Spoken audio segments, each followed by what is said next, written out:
जंगली भैंसे से भिड़ंत। यह कहानी सहायक वचन की कक्षा चौथी। आप सभी जानते हैं कि एक समय मध्य प्रदेश पाठ्य पुस्तक निगम से सहायक वचन नामक किताब बच्चों के लिए प्रकाशित की जाती थी, जो कक्षा चौथी के सहायक वचन के यह जंगली भैंसे से भिड़ंत नामक आपको कहानी मैं आज प्रस्तुत कर रहा हूँ। उम्मीद है आप अपने बाल्यकाल को जरूर याद करेंगे। तो लीजिए, प्रस्तुत है जंगली भैंसे से भिड़ंत। चैत की तपती दोपहर ढलने लगी थी। बस्तर के घने जंगलों में दोपहर भी शाम जैसे लगती है। धूप पेड़ों के झुरमुटों में से कहीं कहीं ही झांक पाती है। वहाँ की धरती पर उतरने में शायद डरती है। नदी नालों की कलकल, उछल कूद करते हिरणों के झुंड, सब कुछ मिलाकर यह जंगल किसी देव की माया नगरी जैसा मालूम होता है। मैं अपने मित्र ब्रिगेडियर वर्मा के साथ यहाँ घूमने आया था। हमारे साथ वन विभाग के एक अधिकारी भी थे। जीप पर हम सवार थे। शाम होते होते हमने 100 मील का सफ़र पूरा कर लिया था। थक गए थे तो आराम की सूझी। डाक बंगला पास ही था। हम वहाँ जा पहुँचे। जीप की आवाज़ सुनकर बूढ़ा चौकीदार टिमटिमाती लालटेन लेकर दौड़ा हुआ आया। कुछ ही देर में हम डाक बंगले में थे। भूख जोरों से लगी थी। खाना हम साथ लेकर आए थे। भरपेट खाना खाया और बिस्तरों पर लेट सुस्ताने लगे। सोने का हमारा कोई इरादा नहीं था। हम चांदनी रात में शिकार खेलने का निश्चय कर चुके थे। बातों हो रही थी कि कहीं दूर से नाचने गाने की आवाज़ सुनाई पड़ी। हम समझ गए यहाँ पास ही कोई बस्ती है। उसी में बस्तर के आदिवासी नाच गा रहे होंगे।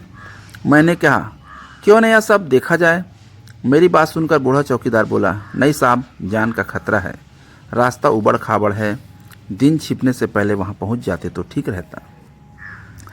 चौकीदार की बात मेरे गले नहीं उतरी। हम तीनों के पास बंदूकें थी।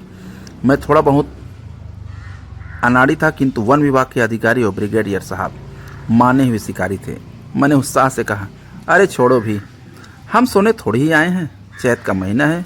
मुझे लगता है आज यहाँ माटी का त्यौहार मनाया जा रहा है। सभी लोग चौपाल पर इकट्ठा होकर नाच गा रहे हैं। चौकीदार बोला, आपने ठीक ही कहा साहब। चैत मास में नई फसल के लिए हल चलाने से पहले यह त्यौहार होता है। मेरी बात से दोनों साथी सहमत थे। हमने बंदूकें उठाई और जीप की ओर बढ़े। हमारा निश्चय चौकीदार भाग गया। उसने अपने लड़के को हमारे साथ भेजता हुआ कहा, साहब नहीं मानते तो हिड़मा को अपने साथ ले जाइए, यह रास्ता बताता चलेगा। हमने हिड़मा को अपने साथ ले लिया। पहाड़ियाँ पार करते हुए आगे बढ़ने लगे। हिड़मा ने कहा, साहब आप लोग बंदूकें भर लें। इस जंगल में जंगली भैंसे बहुत हैं। बहुत खतरनाक होता है जंगली भैंसा, ताकत में शेर से भी ज़्यादा। हिड़मा की बात सुनकर ब्रिगेडियर साहब जीप रोककर बंदूक भरने लगे। मुझे हंसी आ रही थी।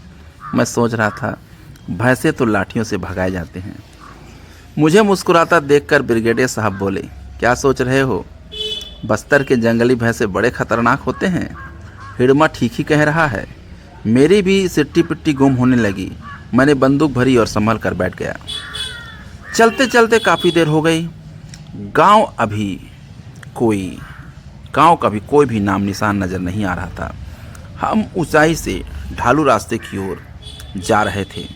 अचानक हिड़मा ने ब्रिगेडियर साहब को टोका, साहब जीप रोक दें। क्यों, क्या बात है।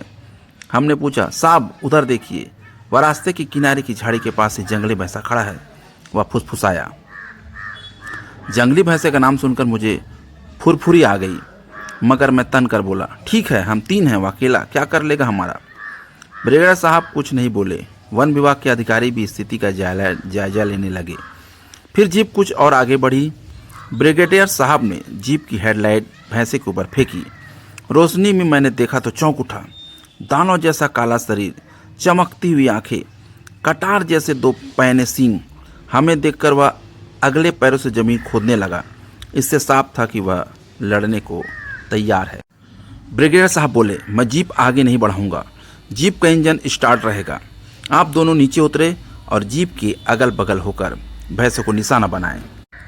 नहीं साहब, मेरी मानिए, इसे मत छोड़िए, यह सीधा जीप पर हमला करेगा। गोली इसका कुछ नहीं बिगाड़ सकती। मरते मरते भी यह आप लोगों को, कहता हुआ हिड़मा रुक गया। यानी हमें मार देगा? तुम चुप बैठो, मैंने शिकारीपन के नशे में कहा। ब्रिगेडियर साहब का इशारा पाते ही मैं नीचे कूद पड़ा।